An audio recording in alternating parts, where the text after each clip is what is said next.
Other big story today, the 78th legislative session is underway in Carson City with the Nevada Assembly members and senators taking their oaths of office. The 120-day session will shape out our state's laws and, of course, the budget for the next 2 years. Of course, and we do have team coverage for you of the 2015 legislative session. Paul Nelson is live at the legislative building with more on what lawmakers hope to accomplish. And Aaron Breen is live in downtown Carson City after speaking with businesses about the economic boost that they, of course, look forward to every time the legislature is in session. Paul, though, let's begin with you.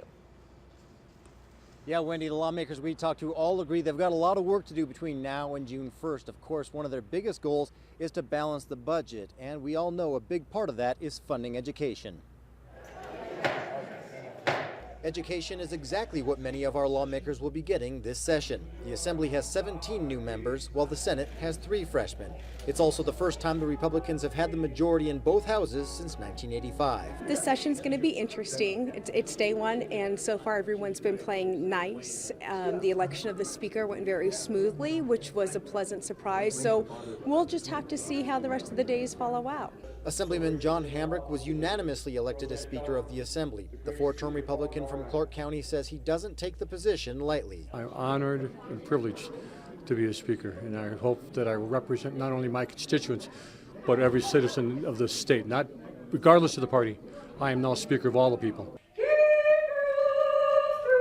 The first day of the session started with plenty of pomp and circumstance that included family and friends of the legislators. But now the work begins. There's going to be some growing pains, we know that, but I think we've got a common goal. We've got common interests in making this state the best place it can possibly be for the children and the residents of this state. Governor Brian Sandoval is calling for a $7.3 billion budget. It includes education reform and a change in tax policy that could increase revenue by about $1 billion over the next biennium. It's up to the legislature to decide if that's the route they want to take for this overstate. We've been clamoring for this for decades. We've been the ones putting forth these efforts that are now endorsed and embraced by the Governor Sandoval and his allies. So we welcome them to the table in that regard, and we're looking forward to trying to find a way to make it work. Now, Senator Debbie Smith is the only lawmaker that's not here today. She's dealing with an unknown medical condition, and she's getting care in another state. She says she'll give us an update on her illness in the coming weeks. Covering the 2015 legislative session live, Paul Nelson, Channel 2 News.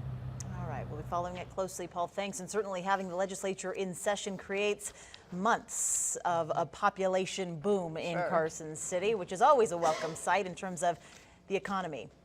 Yep, Aaron Breen is down in Carson for us tonight with that part of the coverage. Aaron. Well, you know, guys, no one here could put an actual number on what they expect as a boost in business down here, but everybody seemed to believe that having the legislature in session really is something that they can bank on. Strike up the band. Start filling those orders and get ready to count the profits. The state legislature is in town, and while they're here, they'll be filling up local businesses like Comma Coffee. They're not my bread and butter. Carson City is my bread and butter. They're like the frosting on the cake, I suppose. And if you think business here is sweet, think about this. It's not just the lawmakers coming to town who pump money into the businesses here. They impact our restaurants, I would say most of all. They stay in apartments, they stay in our hotels, and even though there's only 63 of them, but their entourage, by entourage, I mean the lobbyists, okay, come in droves. And everyone's happy to help them out. The last few years, they came for houses more than this year. This year they seem to be looking for 2 bedrooms, 2 baths, but they mostly want to be very close to the downtown area. The change of pace is a welcome change. We enjoy the the different energy, all the suits and high heels. It's fun, something different. And it's profitable, too.